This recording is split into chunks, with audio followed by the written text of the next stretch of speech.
जय हिंद दोस्तों, मैं सौरभ स्वागत करता हूं आप सभी अपने प्यारे साथियों का आपके अपने यूट्यूब चैनल मुगल सराय एकेडमी पे। दोस्तों, इस सीरीज़ में हम बात कर रहे थे टेंस के बारे में, मीन्स समय के बारे में। ये हमारा पहला टेंस प्रेजेंट इंडेफिनिट टेंस का सेकेंड पार्ट है। इस वीडियो में हम लोग डिस्कस करने वाले हैं नेगेटिव सेंटेंस और प्रेजेंट इंडेफिनिट के नेगेटिव सेंटेंस के हिंदी टू इंग्लिश हम लोग इसमें ट्रांसलेट करेंगे। और आइए तो बिना किसी देरी करते हुए वीडियो को स्टार्ट करते हैं।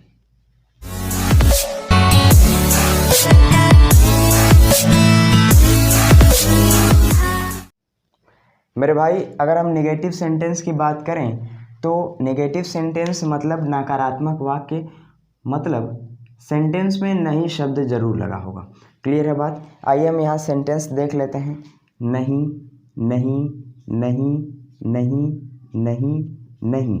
मतलब हमने क्या समझा कि प्रेजेंट इंडेफिनिट का टेंस जब हम नेगेटिव सेंटेंस के बारे में पढ़ेंगे तो इसकी भी पहचान सेम होगी जैसे हम लोगों ने पिछले वाले वीडियो में देखा था कि सेंटेंस वाक्य के अंत में ता है, ती है, ते है, ती हूँ, ता हूँ लगा होगा, प्लस उसमें एक नहीं शब्द लगा होगा, या फिर सेंटेंस नेगेटिव सेंस का भाव लिए रहेगा।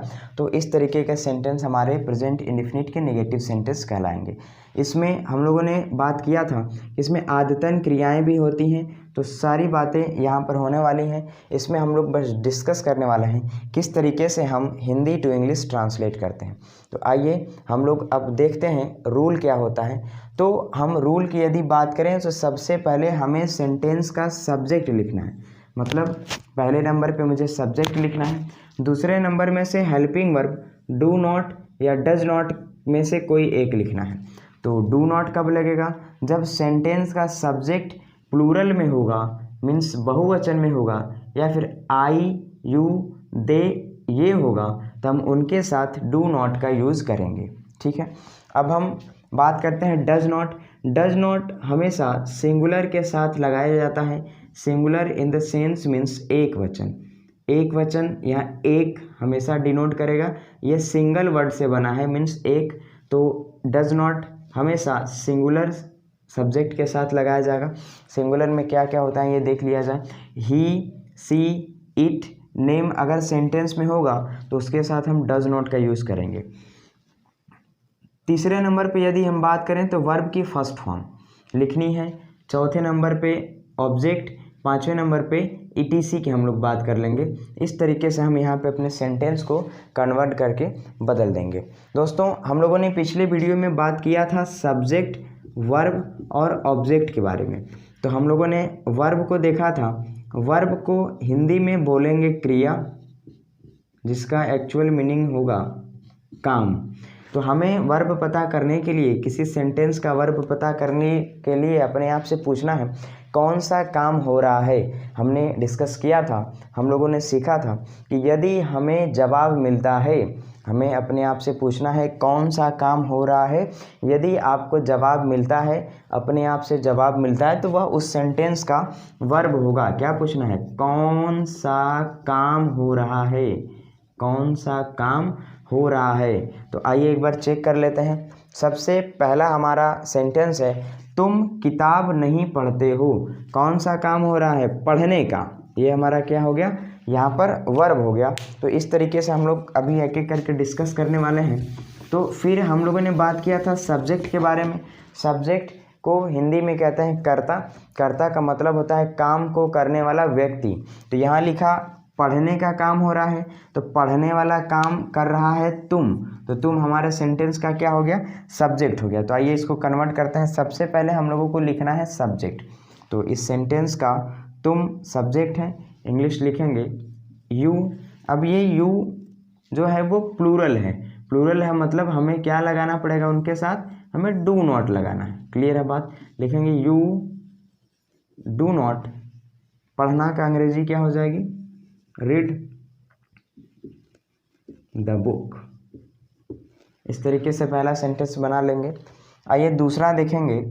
लिखा है मेरा भाई सुबह नहीं उठता है। कौन सा काम हो रहा है? उठने का। उठने वाला काम कौन कर रहा है? मेरा भाई।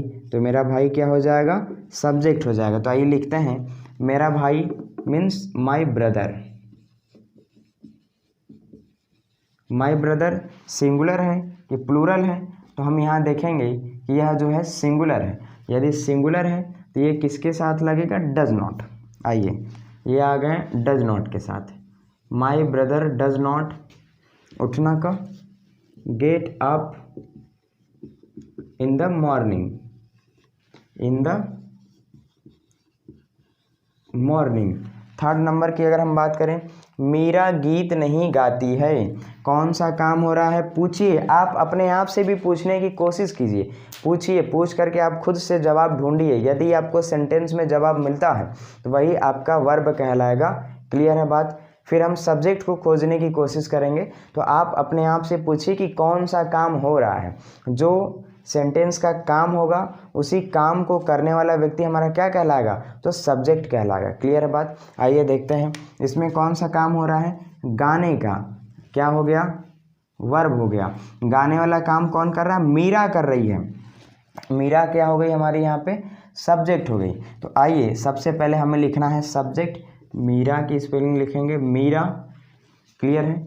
फिर नाम है किसी का, तो यह सिंगुलर है, मतलब वहाँ पर डज नॉट लिखेंगे मीरा डज नॉट।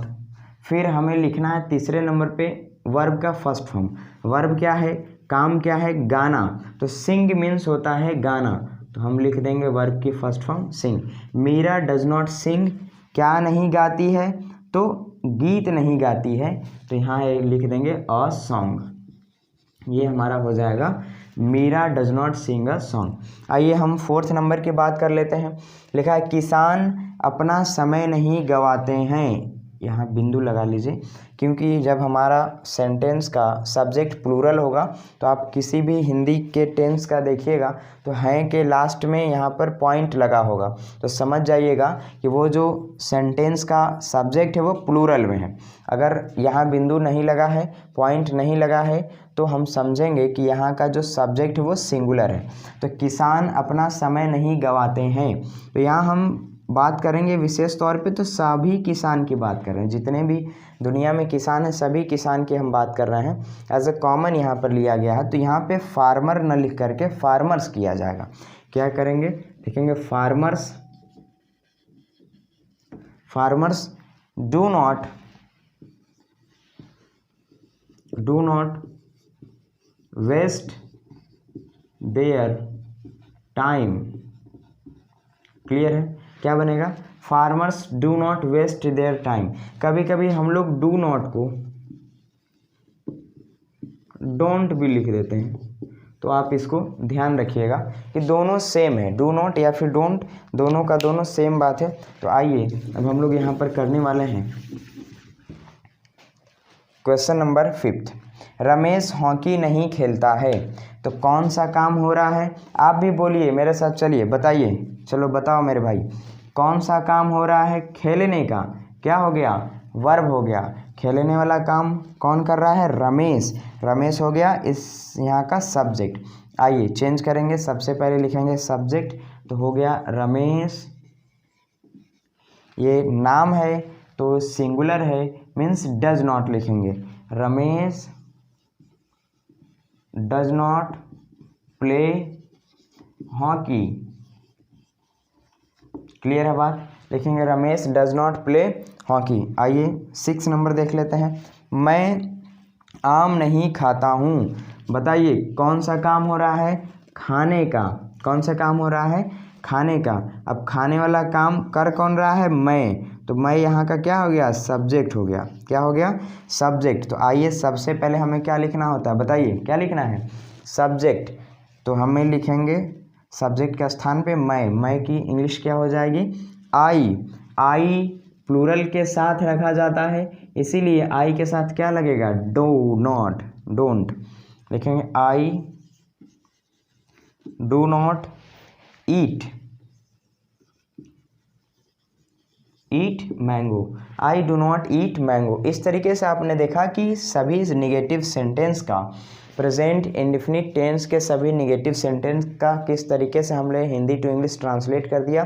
तो बहुत ही आसान है। हमें क्या समझना है कि सबसे पहले हमें लगाना है सब्जेक्ट, फिर do not, does not, verb की फर्स्ट फॉर्म, ऑब्जेक्ट, ईटीसी। तो इस तरीके से हम चेंज करेंगे।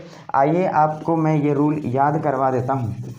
आप मेरे साथ एक एक करके बोलते चलिएगा, एक एक करके बोलिएगा और याद करने की कोशिश कीजिएगा। आप सबसे पहले लिखने की कोशिश कीजिए कि वर्ब का फर्स्ट फॉर्म पहले लिखाएगा। क्लियर है बात। वर्ब के तुरंत बाद आ जाता है ऑब्जेक्ट, ऑब्जेक्ट के तुरंत बाद क्या आ जाएगा, ईटीसी। यहाँ तक समझिए। हमें सबसे पहले क्या लिखना है, वर्ब, फिर क्या लिखना है, ऑब्जेक्ट। ऐसे नहीं चलेगा, बोलिए, बोलते रहिए, एक एक करके बोलिए। क्या लिखेंगे, सबसे पहले वर्ब की फर्स्ट फॉर्म, फिर क्या लिखेंगे, ऑब्जेक्ट, फिर क्या लिखेंगे, ईटीसी। अब यहाँ जैसे ही मेरा ये मेन वर्ब हो गया, मेन वर्ब से पहले मुझे चाहिए हेल्पिंग वर्ब। तो प्रेजेंट इंडेफिनिट टेंस में हेल्पिंग वर्ब क्या होगा, डू नॉट या फिर डज नॉट। क्लियर है बात। क्या लिखेंगे, मेन वर्ब से पहले चाहिए हेल्पिंग वर्ब, डू नॉट या डज नॉट। अब हेल्पिंग वर्ब से पहले भी क्या चाहिए मुझे, सब्जेक्ट चाहिए। इस तरीके से हमारा रूल तुरंत मुझे याद हो गया। आप एक बार ध्यान से देखिए, आप आराम से वीडियो को पॉज करके लिखिए, लिख करके आप याद करने की कोशिश कीजिए, आपको याद हो गया होगा। कैसे करना है आइए एक बार फिर से देख लेते हैं। हमें सबसे पहले क्या देखना है कि हमें वर्ब लिखना है।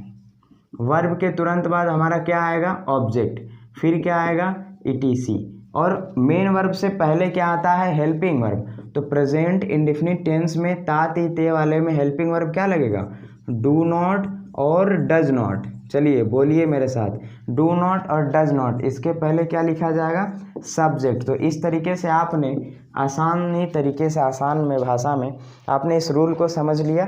तो आप रूल याद कर लीजिए, फिर एक एक करके नंबरिंग कीजिए कि सबसे पहले सब्जेक्ट रखना है, दूसरे नंबर पे हेल्पिंग वर्ब रखना है, तीसरे नंबर पे वर्ब की फर्स्ट फॉर्म, चौथे नंबर पे ऑब्जेक्ट, पाँचवें नंबर पे एटसेट्रा वर्ड रख के फिर देन फुल स्टॉप।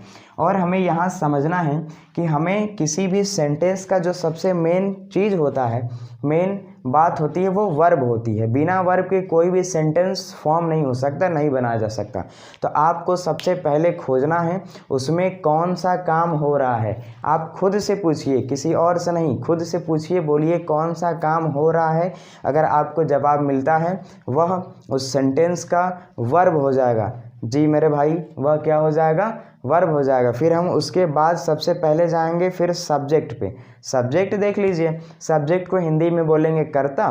कर्ता मतलब काम को करने वाला व्यक्ति। तो जो मेन काम होगा, वर्ब होगा, उसको जो काम को करेगा व्यक्ति, वही हमारा क्या कहलाएगा, सब्जेक्ट कहलाएगा। तो सब्जेक्ट को सबसे पहले रखिए, फिर हेल्पिंग वर्ब डू डज दोनों में से देख करके रखिए, फिर मेन वर्ब, ऑब्जेक्ट, फिर ईटीसी। इस तरीके से आसानी से आपका नेगेटिव सेंटेंस बन जाएगा। तो उम्मीद है आपको यह वीडियो पसंद आया होगा। यदि वीडियो पसंद आता है तो आप हमारे वीडियो को लाइक कीजिए, शेयर कीजिए। यदि आप चैनल पर पहली बार हैं तो सब्सक्राइब कीजिए। Thank you, thanks for watching my video. Thank you.